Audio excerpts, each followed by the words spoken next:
E não é só a Covid que está circulando, né? Tem outras doenças que a gente tem que ter atenção, por isso fevereiro é o mês de conscientização sobre algumas doenças sem cura. E entre elas está o Fevereiro Roxo, voltado para o lúpus. No Brasil, estima-se que cerca de 65 mil pessoas tenham a doença inflamatória autoimune. Para a gente entender então mais sobre o lúpus, né? Eu vou conversar com a médica da Sociedade Brasileira de Reumatologia, aqui de São Paulo, doutora Lícia Maria Henrique da Mota. Doutora, obrigada pela participação. Explica uma coisa pra gente, né?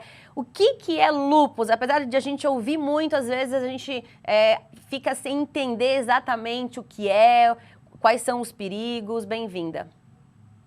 Obrigada, Carolina. O lúpus, como você colocou, é uma doença sistêmica autoimune, ou seja, é uma doença em que o nosso organismo ataca ele próprio. O lúpus é a mais complexa das doenças autoimunes porque qualquer estrutura do organismo pode ser afetada, incluindo pele, articulações, mucosas como a boca, o sistema renal, o sistema hematológico.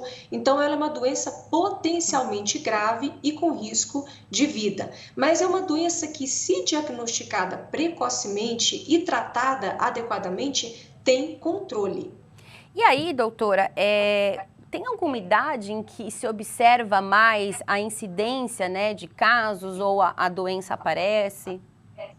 Carolina, o lúpus ele pode ser diagnosticado em qualquer faixa etária, em qualquer sexo, mas ele é mais comum em mulheres jovens. A maior parte dos diagnósticos é feito entre a segunda e a quarta década de vida. Então, crianças podem ter lúpus, idosos podem ter lúpus, homens podem ter lúpus, mas é realmente uma doença mais frequente em mulheres jovens. E aí, doutora, é uma doença que aparece como? É genética? Quais são os primeiros sinais? O que eu tenho que ficar atenta?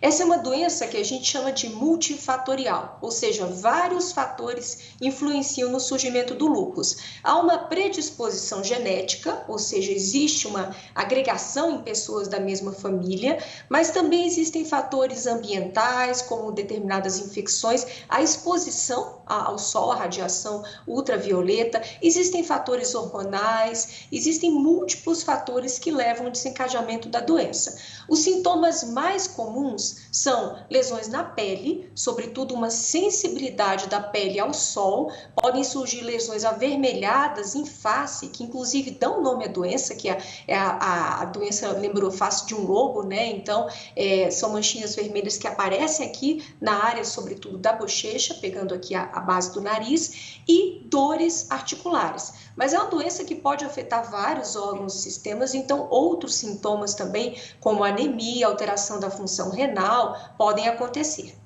E aí, doutora, se tem qualidade de vida, é possível conviver com lúpus? Como que é o tratamento? Sim, é possível com o diagnóstico precoce e o tratamento adequado, ou que o paciente fique completamente bem. A gente não usa o termo cura, Carolina, para doenças como essa, a gente usa o termo remissão. A pessoa fica bem, tem boa qualidade de vida em tratamento. E o tratamento, ele inclui diversas medicações de acordo com a gravidade da doença. Então, o tratamento pode incluir corticoides, pode incluir medicamentos como a própria hidroxicloroquina, que ficou tão famosa agora nesse período de Covid, é uma excelente medicação para algumas manifestações do lúpus, e pode incluir uma série de medicações, inclusive imunossupressoras. Grande parte dessas medicações estão disponíveis no Sistema Único de Saúde. Então, com o diagnóstico correto e tratamento adequado, é possível sim ter qualidade de vida. Doutora, para a gente finalizar, o diagnóstico ele é muito difícil? Existe um exame específico?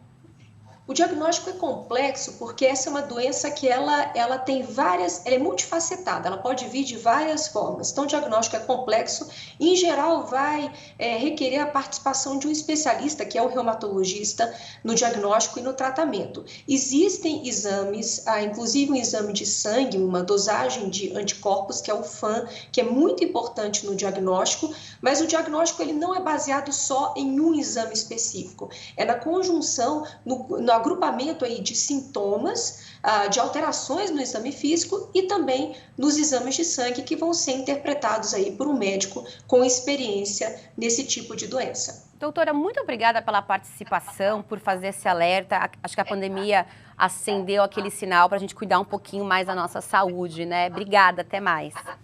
Muito obrigada, eu fico à disposição. Até mais.